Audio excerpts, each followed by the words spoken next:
Hi everybody, just a quick introduction. My name's Jenny. I'm from a company called Suma. You may or may not have heard of us. That's a picture of us up there, just from our website. We are a wholesaler of vegetarian, natural and organic food, and we're based up in Elland, which is in West Yorkshire, just a little bit further up north where it was rather snowy this morning. So yeah, we wholesale mainly food, also natural, organic, ethical, eco-friendly products, mainly to independent retailers throughout the UK, though also with a burgeoning export business throughout the world as well. You'd be surprised at how many people in China want pistachio nuts even though they grow them there. So that's a bit about our business and what we do, but the exciting thing about Suma, or the thing that I think is exciting about what we do, is the fact that we are the UK's largest worker-owned cooperative. That means there's 162 of us that all own, we will all own and manage the business. We take a share in the profits, and only people who work at Suma can have a say in what happens, and we all have a say in what happens too. And we're all about equality and democracy and doing lots of fun different things. So, why do people care about Suma, what we do? Particularly today, we're talking about universities, we're talking about young people, and we're talking about learning. Why on earth do young people care about cooperatives? Often for younger generations, people don't even know what a cooperative is. I'm hoping, it seems from reactions to Constance's talk, that everybody knows here, everybody's familiar with the concept of a cooperative. But for a lot of young people, the co-op is simply the shop around the corner where they go and buy their bread and their milk. And if they're really lucky, then the cooperative, they might have some vague recollection of a grandma getting excited about the concept of a divvy. What's that all about? So actually, in young people in the UK today don't have a great deal of concept of what a cooperative is in general. And young people, as Constance also said, young people are the generation kind of a little bit below mine, have a really, really raw deal. They go to universities, they've got ridiculously crippling large tuition fees just to get an education. That leaves them with a humongous amount of debt that they will be saddled with for potentially decades. It can be enough debt that means that they won't be able to buy a house, or if they do, they're going to have to, owning their own house is going to be something that's going to happen in their late 30s, early 40s. They may have to go back to, often they have to go, people will go to university, think, I've got my life ahead of me, and I've got to go back to live with mum and dad, what's that about? I've got a degree, but, I've got a degree, but if I want to get a job, I've got to work for free for a year as an unpaid intern, or maybe 2. What's that all about? And even then, even if I do work for free, I'm not guaranteed a job at the end of it. And then when they do get a job, it's likely they're likely to have successions of smaller jobs, so less secure jobs, and they'll be doing lots and lots of work. Gone are the job for lives for my generation and people younger. You don't get a job for life anymore unless you work at a place like Suma. Gone is that security. Gone is your wage. My generation is the first generation that's going to be poorer than my parents. Than our parents. That is a huge thing. What does anybody want in life? Everybody wants a nice life, but when you have kids, you always want something better for your kids. That's universal around the world. Well, here in the great Western world, in this great capitalist dream where we have all this wealth and power, our kids are poorer than us. Our kids are getting a raw deal, and I'm part of the first generation to feel that. Now, I'm one of the lucky ones because I'm part of a business model that defies all of these expectations that young people are experiencing. And I thank my lucky stars every single day that when I must admit, holding my hand, I'm a university dropout, which I perhaps shouldn't admit when I'm talking about universities and education and all the rest. I was a university dropout, thought it'd be a great idea to go to music college and get BTEC in popular music. Which is a very useful qualification. Yeah, very useful qualification. But it did make me realise that perhaps being a guitarist wasn't the most sensible career path, especially at the time when I wanted to buy a house and wanted to gain some independence from my parents. So I'm one of the lucky ones. I was stood at the bus stop with my guitar on my back, wondering what on earth am I going to do with my life. And a Suma truck, very much like this one, appears at my local deli, just as I happened, and I'm like, oh, I remember a bit about Suma. Suma used to supply my dad's canteen when my dad was a teacher, and they used to supply the tuck shop at school and help with snacks and stuff. It's like, oh, I remember a bit about Suma. Wonder what they're like to work for. So I did a bit of Googling. Oh, Suma are a workers' cooperative firm. Don't know what workers' cooperative. Well, I've got what series. I'm going to have a look a bit tomorrow at this. Hang on, so there's no bosses. There's a flat management structure. Everybody co-owns and manages the business, and everybody gets a say. What's the catch? what's the catch? Oh, and the salary is like it's like a good starting salary. I wouldn't get this starting salary as me in most lower end graduate positions. So hang on, what's the catch? And I know, right? It's cooperative. It's membership. Oh, I'm going to have to pay 20 grand just to become a member, aren't I? Yeah, of course, that's going to be the catch. No, didn't happen like that. And and actually I came to Suma, as I said, as a university dropout with very little experience and very few qualifications, but an awful lot of enthusiasm. I still think the only reason I got the job was because I sat in the interview going, God, give me a job, really want a job, really want a job. And I'm sure that was what got me through. And that's the beauty of the cooperative model. Is that me with a lot of experience, I came into our cooperative and was able to have an effect, and I was valued. I was one of the youngest members of the cooperative, but me and people in my situation were listened to. We were allowed to have a say, and sometimes we said some really stupid things, but that was all right. It was all right because people was like, yeah, you knew, you don't know what's happening yet, but that's okay. Make those mistakes and learn more and improve. And as I said, we have massive benefits at Suma. So we're lucky. We're the largest workers' cooperative in the UK. There's 162 of our members, which is a very big size for a workers' cooperative. Usually they get to around 100 and then split off. So we're a very, very large workers' cooperative. And there's massive benefits for that. So not only are we on a good salary, it works out that we're all on £15.60 an hour, and that's across the board. So that's Jim, who was one of our founder members of the cooperative, who started it nearly 40 years ago. He gets exactly the same as the students that come in to help us pick orders over the summer on a temporary basis. So everybody gets the same equal pay across the board. Not only that, do we get a bonus every year, so an equal share of the profits. Whilst I've been there, that's been anything from £800 to about £6,000 when we've had a really good year. So a good £6,000 bonus in the bank at the end of the year. That's nothing to be sniffed at. We've got loads of benefits. Like we get a good pension, we get good holiday pay, we get good sickness and parental leave benefits if that's something that we need. We also are able to take unpaid leave at any point if we wish to. So some people want to go travelling around the world, some people just want to go spend their winters in Lanzarote because, let's face it, it's a bit miserable and cold, especially when it's snowing in November up in West Yorkshire. And then there's other peripheral benefits. So we have a free pallet where we take home food that's not suitable to sell. So we all say that the first week everybody stuffs their cupboards with things with old cans of chickpeas and wasabi. I don't know what that is, but I'm gonna have it because it's free. And so we get loads of free food, and then we also get free hot cooked meal with pudding cooked for us every single day. Pudding is very, very important. People keep on threatening to keep on taking away. Okay, if we need cost-cutting measures, should we maybe not have pudding in the canteen? We get very upset when people try to take away. But these are all very good reasons, good business reasons why somebody might be like, oh, yeah, that sounds like a great idea. Look at all the benefits. But the things that I think are appealing to me, obviously I'm thankful for all of those benefits that I get every single day of the week, but that's not the real reason why I'm there. That doesn't get me up in the morning, which again, I think is something that, a lot of young people today, we want a purpose. We don't just want to be a cog in a machine of a business, and we certainly don't want to be that lowest of the low cog in the machine where we're going to be screwed for the rest of our lives because of the way where we've come into that machine. And we're always going to be a small cog that gets a raw deal. That's not what young people want.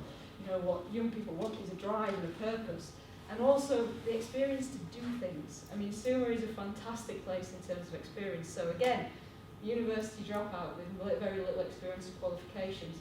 I worked in sales. I've worked in quality control. I could drive a forklift truck. Driving a forklift truck is so much fun, especially on a hot summer's day when the sun's out and you're moving around in the yard with pallets. Driving a forklift truck, I can get behind the wheel of one of these things, a big 18-ton truck in our yard, and move it around in the yard. Not allowed out on the road on it, but as long as it's private land, I'm alright. That's a massive amount of fun. I've also been a member of our elected management committee, so it's a management committee position is like a non-exec director. It's the highest level of authority apart from our general meeting, which is everybody voting. In our cooperative, I've been a buyer. I now am a human resources professional, which is just a fancy word for I deal with people's problems and try to find ways to fix them.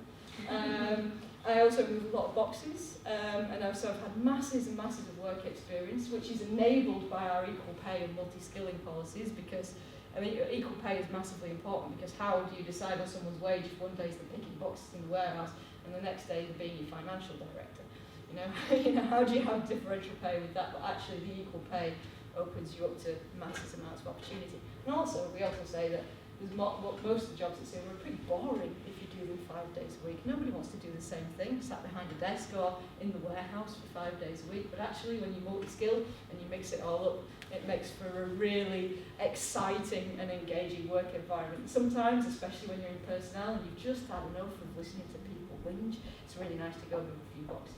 Because those boxes, they don't whinge, even if it isn't mine, even if they are in -20. So yeah, an opportunity. So opportunity is a massive thing, and also working for a company that values its people, really values its customers, because when all of you are all working together, you all have a big appreciation of what the customers mean for your business. Because without your customers, you can't pay your mortgage. You can't pay your bills. I'm lucky enough to be a young person with a mortgage. Not a lot of people are in my position. But yeah, so and we also means that we try and care about the rest of the world as much as we possibly can. We're a business, so we still our main reason to be is to make money. And sometimes people think, oh, you're a cooperative, you're all warm and fluffy. But yeah, we've got to make money too. We've got to exist in the commercial world. And the business allows us to be a cooperative and do a lot of the cooperative things. But that does mean that we can do business in a slightly different way. We can do business in a way that tries to reduce our impact on the world, and that it's not just all about the bottom line, but there are other values like looking after people, looking after the customers, looking after the environment that drive what we do as a business too. So, what else do I need to say? Oh yeah, questions people ask. So often the question that I get asked when I talk to younger people in particular, the cynical question is, but what's the point? Where's your career progression?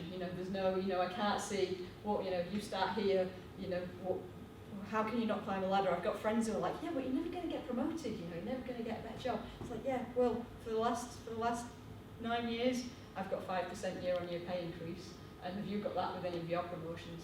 No, I've been promoted, but they haven't given me any more money.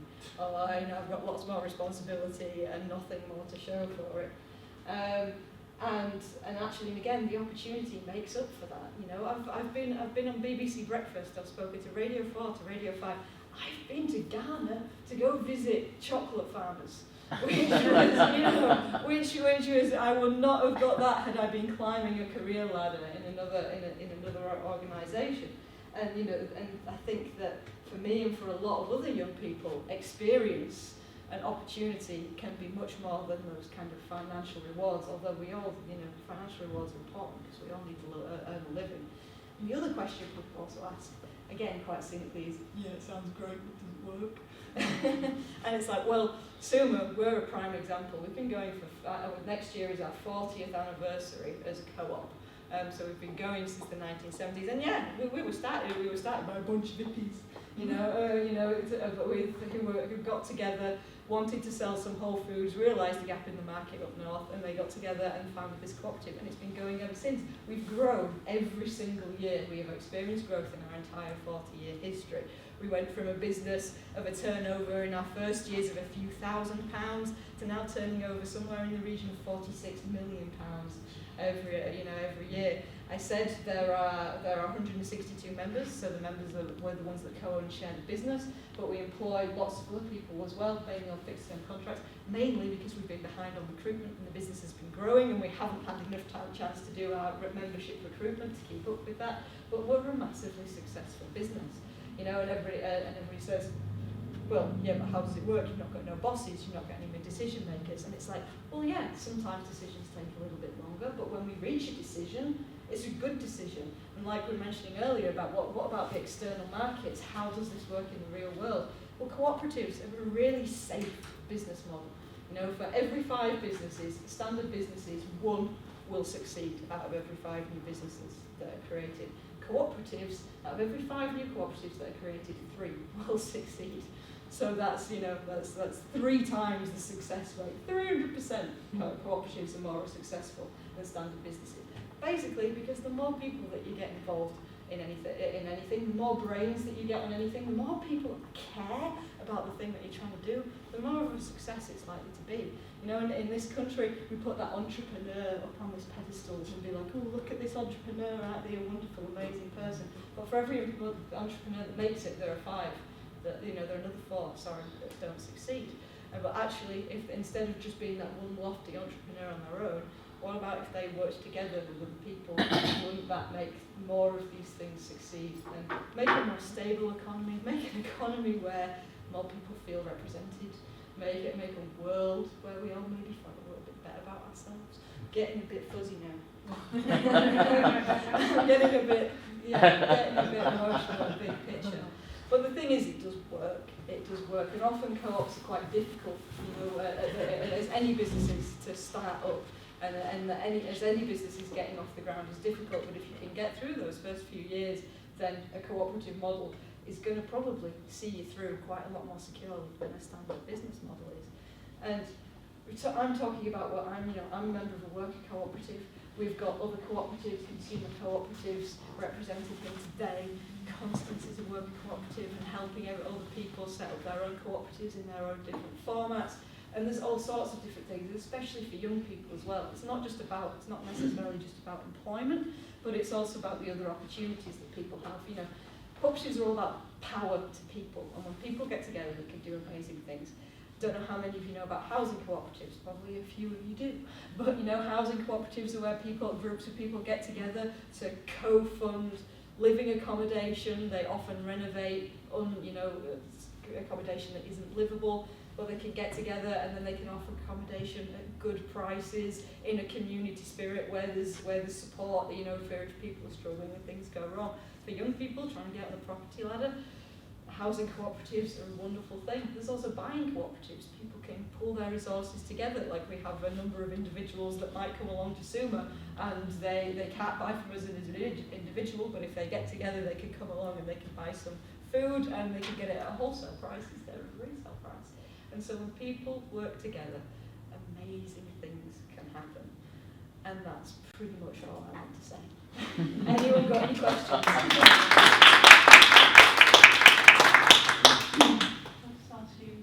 When you went to the job, yes. What's the difference between you being part of the cooperative and then you employed people as well? So members are the ones that are part of the cooperative. Yeah. When you go for an interview, you go for a job of a trial membership position. And the trial member position is as it says, it's a trial. It's a probationary period of up to 9 months, where we basically make you do lots of things and review you, and it feels like you're in a bit of a garbage bowl.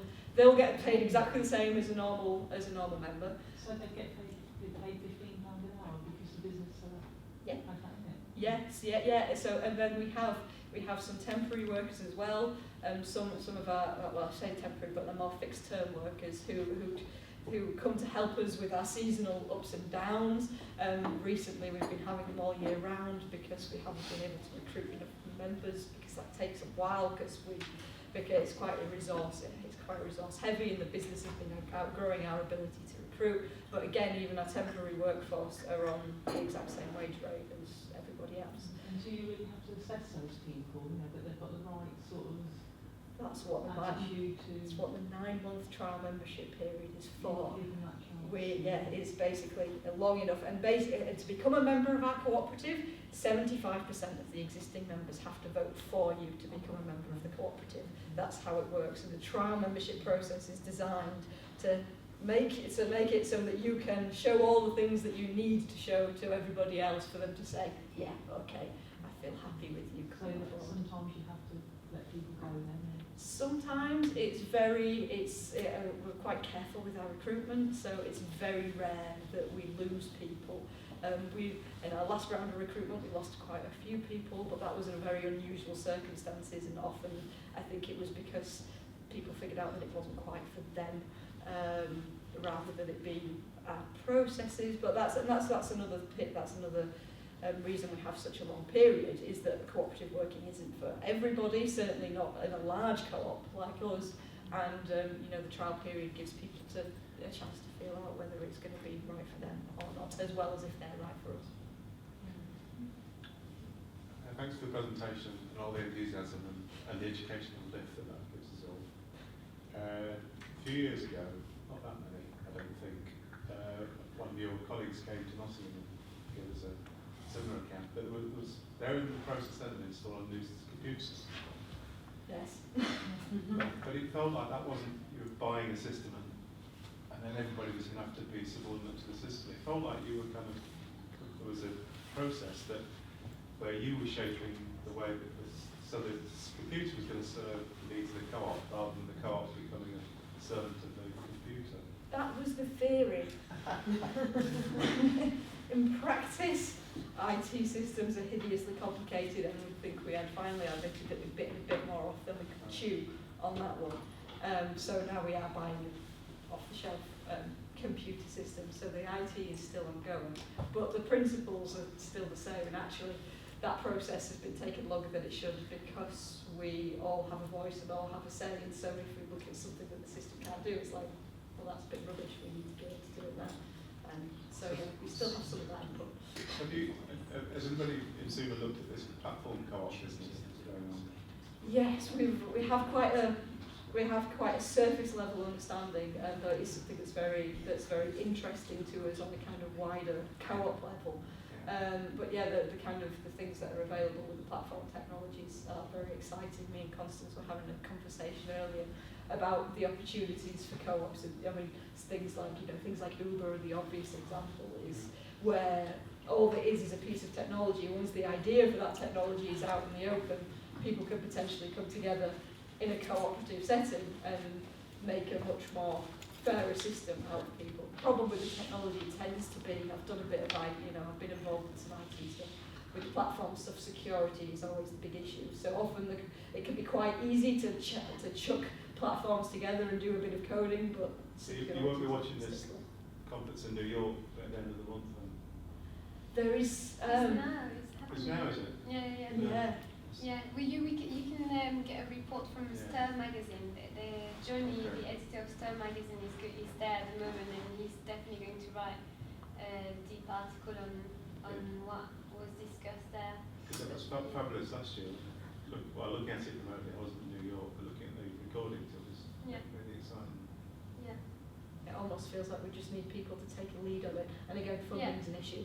Yeah, and I think with the funding, we're talking about how the cooperative movement needs to club together and form an initiative that would actually be a new platform, platform cooperativism and a new version of the delivery. I know so many of my friends that are actually going to deliver, because I think there's also reflection and what you mentioned, Jenny, about the flexibility of driving the truck as well as doing the sales, as well as doing the accounts, and the flexibility of tasks and jobs is very much in our generation. We grew up with the internet. I think we are the first generation who grew up with the internet. We are multitasking, but we also are so highly flexible. It is insane. And I think the idea of having a weekly work that is very diverse is something that I can get from young people when I talk to them, and I know lots of people around me that top up their jobs or their incomes with the delivery thing. Even if they don't necessarily need the money, they think, oh, that would be really nice to have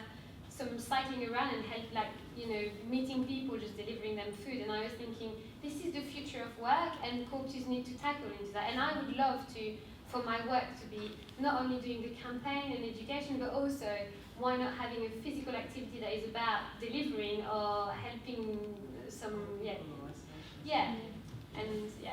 I think that's one of the reasons why I'm such a big fan of Altgen. I think Altgen are amazing, is because often you go to cooperative gatherings, and often the stereotype is true that the cooperative gatherings are full of white men who are 50 plus, and it's like, and they like to talk, and they and you know, and they like to talk, but though they talk about lots of amazing things. This is the thing, they talk about lots of amazing things, but it's then into action. You know, I've got nothing against white men who are 50 plus.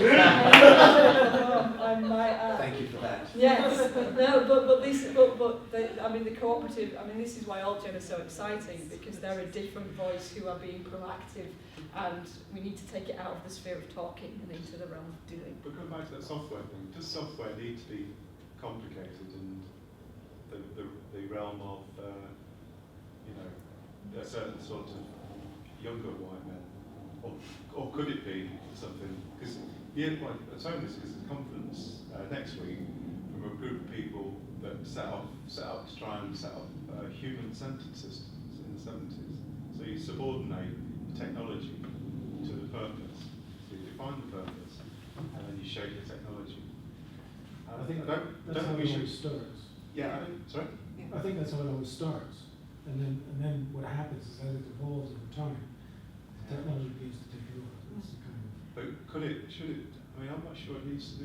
I think there could be a process. There's a big dialogue at the moment, a big activity around platform cooperativism at the moment, and I don't know if you know about, in Sheffield next week there'll be a gathering with Outlandish, the developers co-op, and we're going to be there, and we're talking about what it means to create a new platform co-op. Because in 2012 we had a domain name, technology.co. I think we've probably still got it.